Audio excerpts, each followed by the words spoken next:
Staying productive isn't about doing everything perfectly or working non-stop, it's about making small, intentional progress every single day.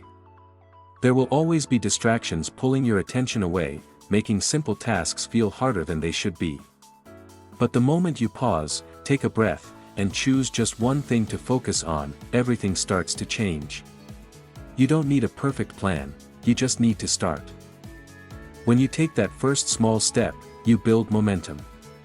One task leads to another, and slowly, what once felt overwhelming becomes manageable. The key is to remove what doesn't matter and give your full energy to what truly does. Focus on progress, not perfection. Even if you move forward just a little, you're still ahead of where you were before.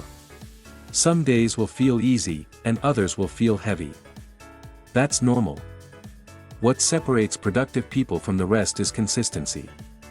They show up even when they don't feel like it. They keep going, even when progress is slow. Because over time, those small efforts turn into habits, and those habits shape your success, so start now. Start small. Stay consistent. And watch how your productivity, and your life, begins to transform.